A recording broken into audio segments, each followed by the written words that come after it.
I'm gonna let it shine. Oh, this little light of mine. Ooh. Woo! Hey everyone. We are doing another episode, as you can see, because we're still wearing the same clothes. Still in Lubbock, 36 degrees here in Texas. But while we're together, we're gonna try to do as many episodes as we can, make it more personal.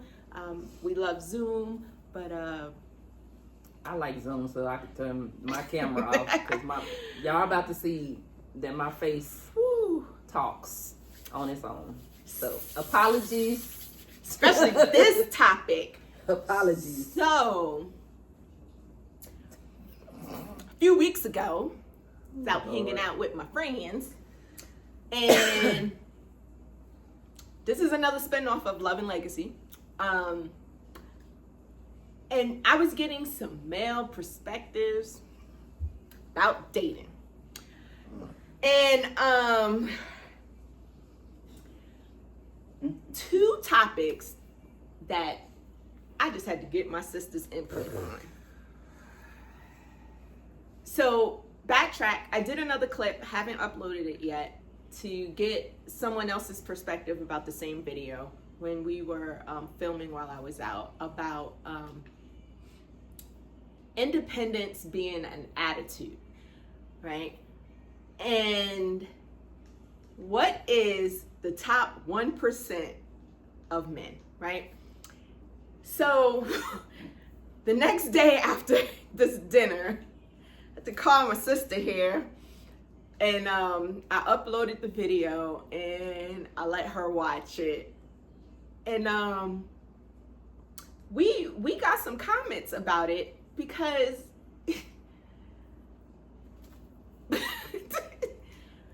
I barely made it through the video. I'll just put it that way. Okay. So one of the biggest things that stood out in the conversation was most women are not qualified to be with the top 1%.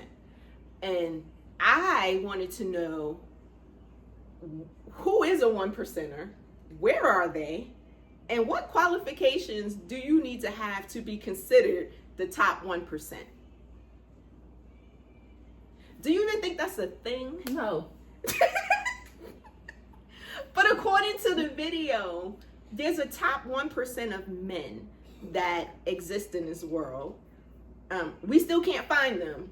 My girlfriend said that they all married. I don't think they know where they at. Now, I did make a comment where I said some men think they're 1% if this is a category, and they're not really 1%ers, right? Mm-hmm. So let's break it down. Do you think 1%ers kind of exist from a providing thing? Like, men feel like they're 1% if they're the bread maker.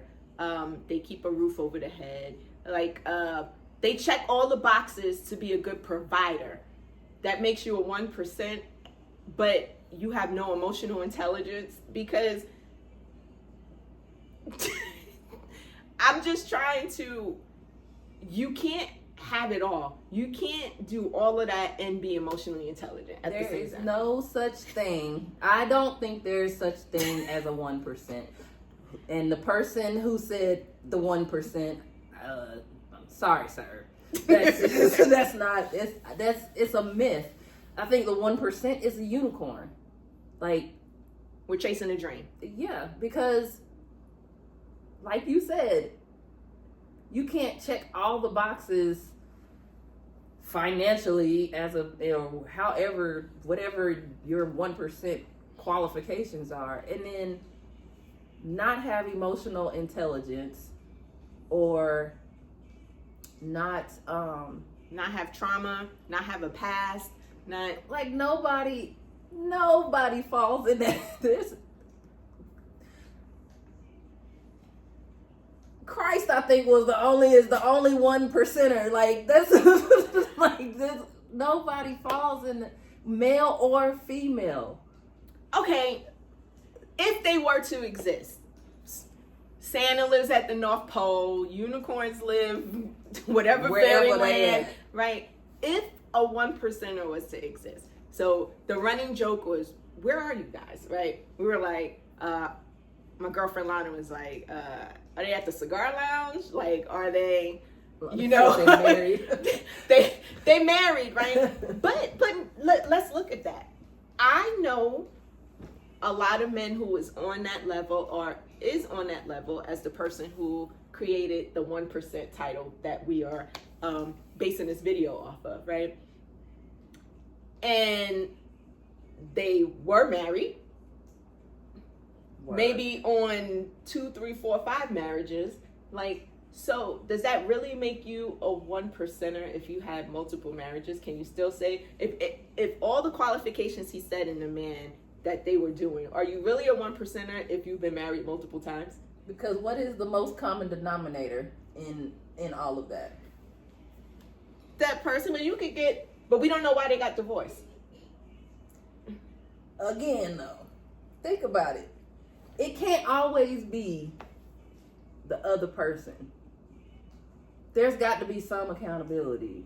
Like, I'm going to use myself as an example. I know I'm not 1% of nothing right now. but looking at my relationships, like, I literally can go back and be like, okay, this is what that person did, but what was my role in that? Like, the accountability portion, I think, has something to do with whether or not you're part of that quote unquote 1%. Does that make sense? It does. So let's get your perspective on it. If you was looking for a 1%er, where would you go? I don't know. Because I don't think it exists. All right. So I don't know. I can't answer that. All right. So where would you go? I'm about to break it down for you. So upon developing the podcast and talking and figuring things out, I became more of a social butterfly, right? And I talk a little more when I'm out and everything. I don't think a 1% exists. Looking at the group of men that I have come across from the tender age of 35 to 57, and as the person likes to call the what do you call it? The swamp, the cesspool, the cesspool, not the dating pool, the cesspool. There are different perspectives out there of men. Their intent is completely different. Their purpose of where they are in life is, it was interesting. And the maturity levels of the different age groups were crazy, right? So one young gentleman, 36, educated, great city job. Asked him, what are you looking for? He's like, I'm just out chilling, right? Him and his boys. And I'm like, 36, out chilling? I remember when I was 36, wasn't too long ago, but, I'm just not out chilling. Like, okay, you want to have kids? Nope. Why? You're 36. I don't want to have kids with any of these things that are out here, right? Now, wow, that's scary. Does that make him a top 1%? Because he checked all the boxes as a provider, but from emotional intelligence, he lacked it. He put all females, but his age group, into one pool and based ending his legacy off of the few encounters that he's had, right? Then you have men our age in the 40s.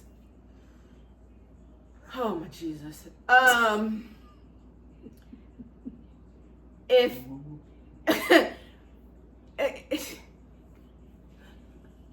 they have no sense of the checklist to provide, but the emotional intelligence is on point, right? They could cater to your needs and everything else, and then listening to them, it's like, if I get to interview or talk to another man in their late 40s talking about they will quit their job to go drive a truck for Amazon. I just be sitting there like, it was the quit the job part altogether. For me, I was like, wait a minute. I've heard quit my job. I had a dream. I want to be a DJ. We in the late 40s. What is this? Shut up. What is this 1% qualification? Like, and then you have the ones who are in their 50s who they're good financially. They don't have nothing to worry about. But they tell me they go out, they have a cigar, they have some cognac. By 10 o'clock, they in the house, and they only going out with their boys, right? They are not going out to meet females. They are going out with their boys, they chill, and they take their asses back home, right? This is the pool that is out there, the array of men. 36, like I said, to late 50s, right? How do you base a 1% off of all, and I'm not even going in on everything. I'm just giving you a little like hyphen. All of that, and then those who want to say they're 1% turn around and tell us that we have an attitude because we're independent. We independent because y'all asses are in the house and only hanging out with your boys, and there's nothing else for us to do but to figure out how to do stuff on our own. And then ones that are outside because they want to talk to a bunch of females and not get locked down. There you go. And my baby just said, and the ones who are outside are talking to a whole bunch of females because they don't want to commit to just one person. So, and that's coming from a 15-year-old. A 15-year-old. So, we say that to say, or I'm saying it to say, how can we have 1% when we don't even have a good foundation of 60%? Like, look, can we get some 60%ers? Because I don't even think that thinking about all the things that you just explained about the different age groups, I don't think any of that falls into a 60%. I don't think we might not even hit a 50%er. And so are we expected to give up one part of that just to have the other part? And then when you talk about independent, yeah, independent in your case, but then independent in what you just said, not in your case. Independent based off of what you just said, but then there's the independent in the fact that a lot of times we were forced to be independent because we had those legacy keepers to take care of. So it's just me and these kids. Somebody's got to put a roof over our head. Somebody's got to. So we've had to navigate life on our own and raising the future on our own. So wouldn't that qualify as being independent? Because I'm not having to depend on somebody else to take care of my. Okay. Does that make sense? Yes. So according to that person, that's not independence. That's called adulting. So I said, okay, let's redefine it. It's called adulting. Everything that when we say we are independent, we are adulting. And now it's a stereotype because think about how it's put out there on social media. Oh, I'm independent. I pay my own bills. I got my own car. I got my own house.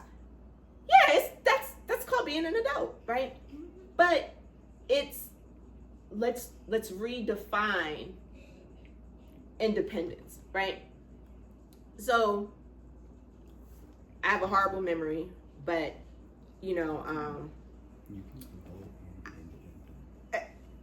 Correct. But I think that, so my godson said you can adult and be independent. And that's what we are trying to say.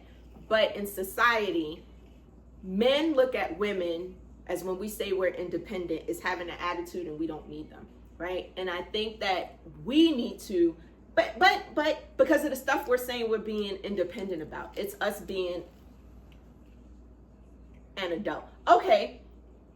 It's like the running joke I used to tell some of my friends when they started having kids young with idiot young boys, and their baby daddies would be like, "Oh, I watched my kids today." You supposed to dumb your kids. Like, right. That's part of the process. You're not babysitting, dumb your kids. Like, that's what you're supposed to do. So and I just don't want to say women, because I hear men say they're independent too. They'll be like, "Oh, I'm independent. I don't need you to cook." Well, that's adulting. You got to learn how to cook, because if you wasn't with someone who would want to cook for you, you would have to cook anyway, right? And then I don't want to spin off real quick from it, but that's gender roles, right? And we'll talk about that real quick after we finish the independent part. So I did a little post where we kind of said that independence isn't about isolation or defiance. It's about adulting, stepping fully into maturity, responsibility, self-awareness, while still embracing connection. So redefine it. Break independence down. Integrity, staying true to yourself and your values. Nurturing, supporting growth, yours and others. Devotion, committing to what matters. Empathy, understanding and sharing feelings with compassion. Patience, and this is just the acronym for independence. Patience, allowing space for growth and mistakes. Equality, valuing every voice and contributions. Negotiations, finding balance and compromise in differences, right? Dependability, being reliable and trustworthy. Encouragement, lifting others up to reach their potential. Novelty, keeping life fresh with curiosity and new experiences. And then trust, building a foundation of lasting relationships. Pause for a moment. Can you go away? I'm trying to get to bed.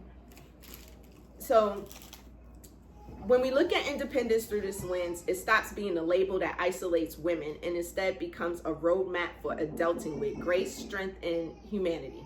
Independence isn't the problem, perception is, right? And by redefining it, we can celebrate women not just for being independent, but for being fully grown, balanced, and empowered adults. So, this kind of hit home to me because, like you said, we're forced into our masculinity because some men are too feminine when it comes to some things, right? And I'm gonna say it politely, they're in their B mode, right? That's literally when you don't step into your role, or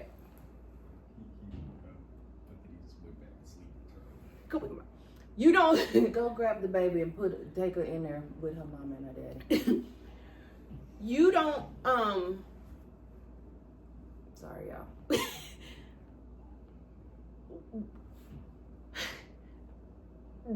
Defining independence like that now forces us to understand what is your role in a relationship. And then that was like another concept of gender roles, right? Completely different right now, because you have my son right now is a stay-at-home dad while his wife works, right? Are we walking into things and fully defining what our adulting responsibilities are going to be before we intentionally go further into whatever relationship that you're having, right? And I think that's where the disconnect is. And then that's where some people feel like they're a 1%er when you're not, right? I've been in relationships to where I've pulled more of the weight of what they consider a 1%er would be, but I did my role as a wife, a girlfriend, and a mother, right? Does it make me a 1%er in this person's eyes? No, it makes me a partner. And I guess understanding that partnership and the connection that you're supposed to have with people, like what?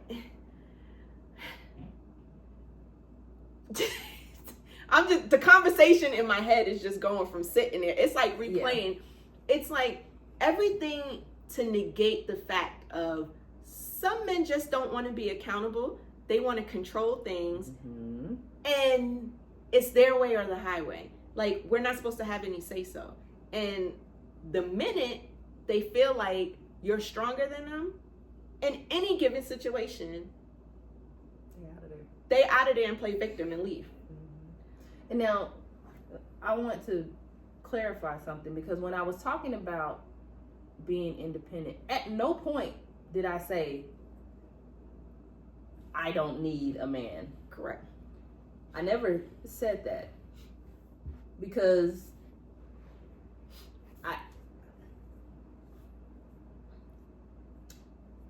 I'm trying not to go spiritual, religious, or whatever, but I do believe that men and women are not supposed to be alone. Correct. We are supposed to have a partner, a life partner. So at no point was I saying we don't need a man and men don't need women as being independent. I just want to clarify that, because we do need each other. Correct.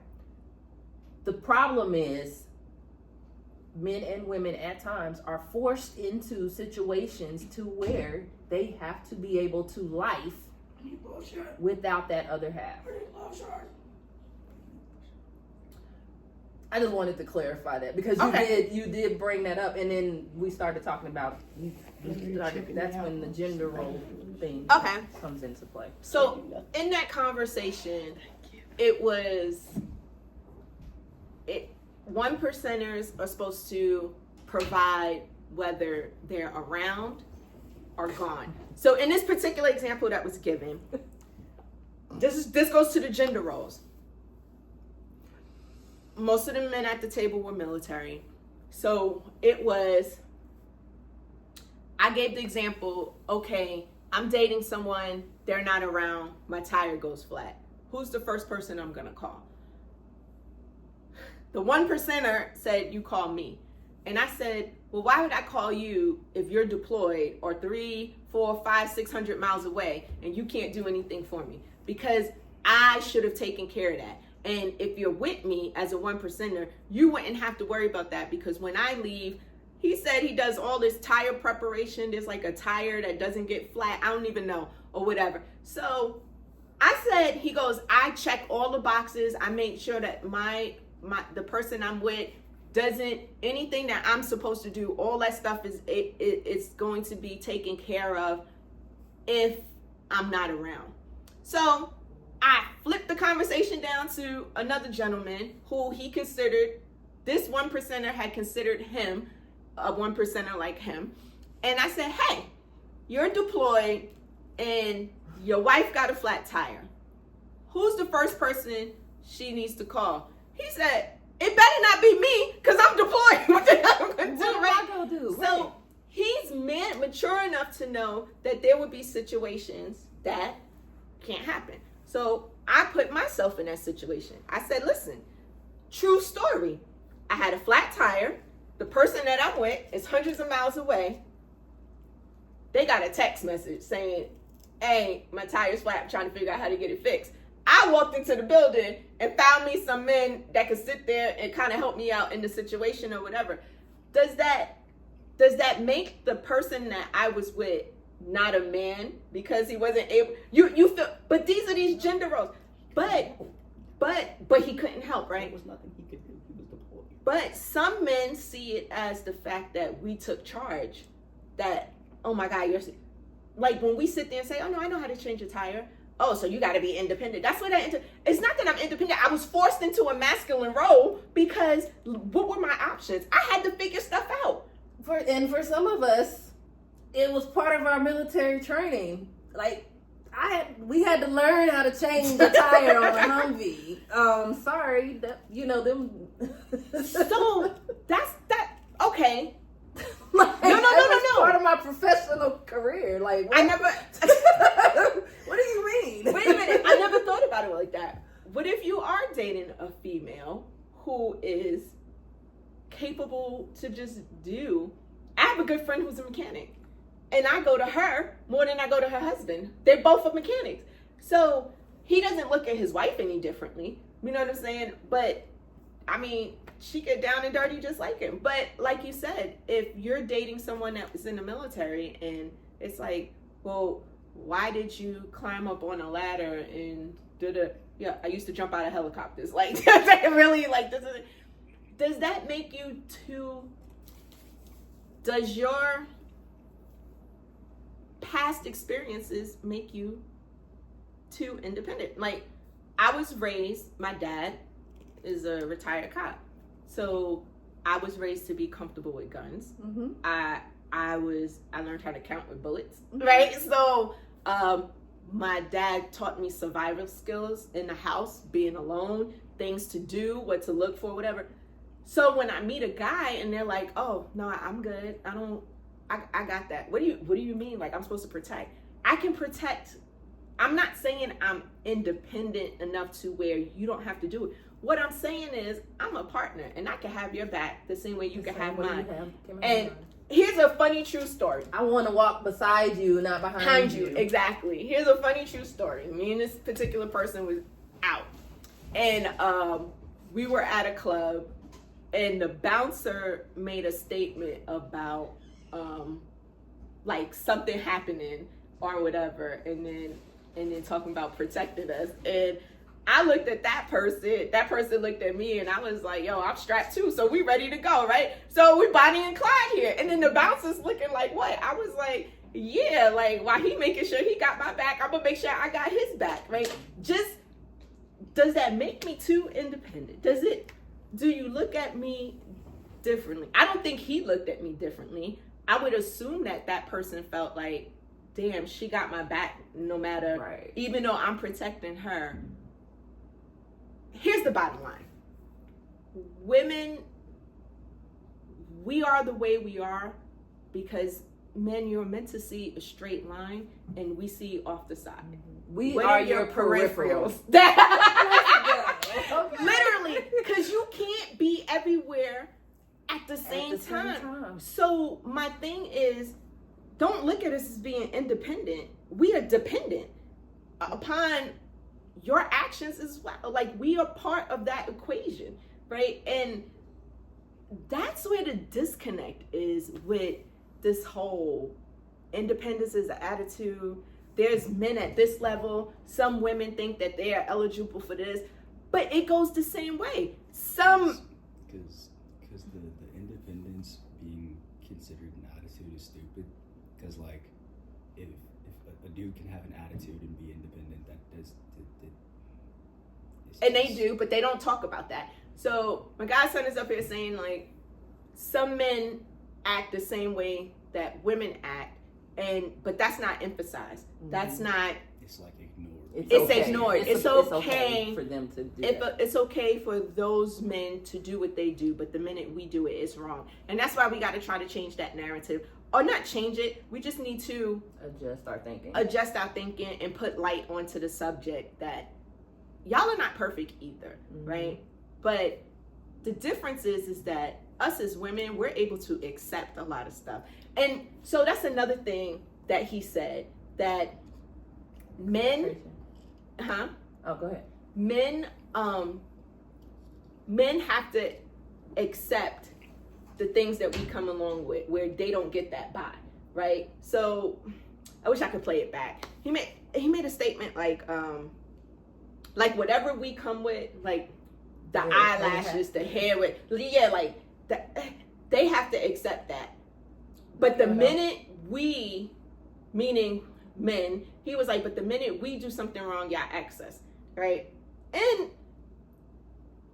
I get that a little bit, but I told him, I don't X a dude because you decided to dye your beard all black, right?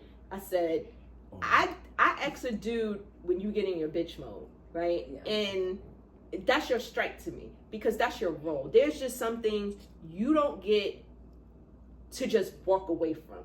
That you can't puff your chest, I'm the man, and the minute your little feelings get hurt, you crying and you disappearing. I want my space. That's a bitch move right there, right? So, but when women do it, he's like, well, that's expected. Because that's what women do. We're emotional creatures. Now, we're not saying men can't be emotional creatures, but did you establish that in the beginning? Because if you step to me and in the beginning, you Superman, Tarzan. you Superman, you Hercules, you taking everything on. Everything is about me carrying the world.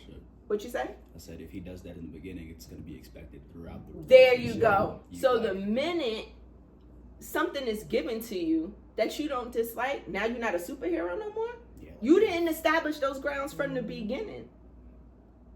If I know that like, I shut down or I get emotional when arguing with somebody, I'm gonna have that be known from the beginning of a relationship rather than it be figured out because of an argument. Because if I argue with somebody and then I shut down and they think, oh, this is weird because he never does this, it's gonna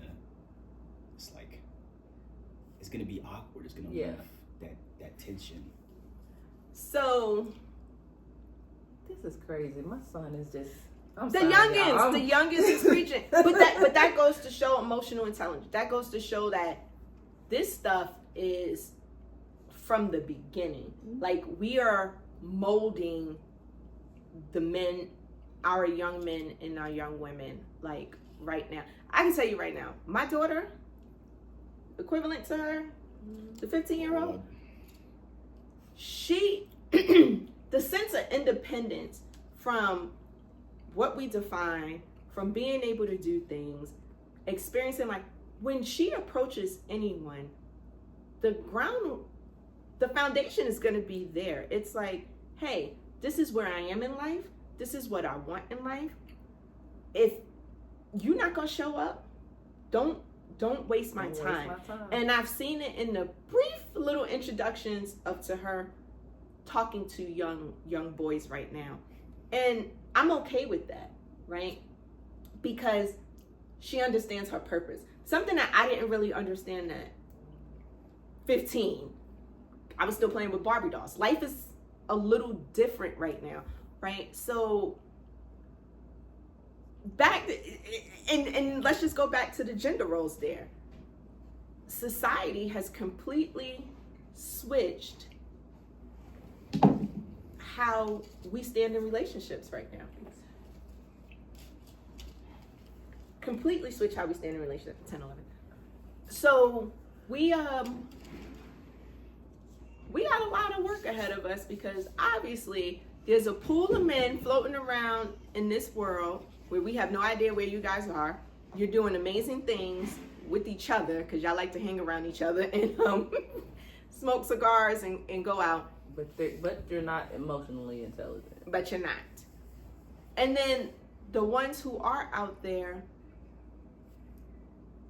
y'all have to understand that there needs to be a better foundation that you're walking on, or that you want to build with a female, and vice versa. Women, you can't come to a table and you're not prepared to either know how to fix the table, dress the table, or put something on the table, right? There's no more survival mode in relationships right now. It is either have a seat. It's a two-player game. It is. That's right. Two-player game. And I think that from the stories I'm hearing, we as women have to do better. So my purpose in life, not only do I do it as a female, but I damn sure do it as a Black female, because I've hit some milestones where people thought that I shouldn't have had what I had because I'm a Black woman, right? So I know my assignment. And I'm mature enough to say, when I step into a room or I have a seat at the table, there is an obligation that I have, whether I committed to that obligation willingly or not, that this is my purpose in any situation. But I just thought it was just interesting to yeah. And we're probably going to end up revisiting this because there's a lot to unpack in that conversation. You know, I think the next thing that we should talk about when it comes to that conversation that you had was, you know, expectations. Oh yeah. Whether or not we should have those expectations, and how do we what's the word I'm looking for? Express those Communicate. Yes, communicate those expectations. And should all expectations need to be expressed or communicated? Like, I'm pretty sure there's some things that it's just like, it's almost like common sense, like, say my name. Like, or that it's a 15 bags of groceries and you're just gonna let me carry them all in by myself. Like, right. So I I think that's gonna be a good yeah, we gotta hit on that part of their conversation. Until then, this was just a legacy moment to kind of discuss some of our mini clips. Hopefully we can get the other hosts online and get their input on That's gonna be funny too. independence and one percenters of, we're gonna do male and females. But on that note, we gotta get ready to get up out of here. Lubbock was really nice, and we got some rubber to burn and some air to catch. Yeah. So it was a great experience, and hopefully. Yeah, and the grandbaby said it's time to go too.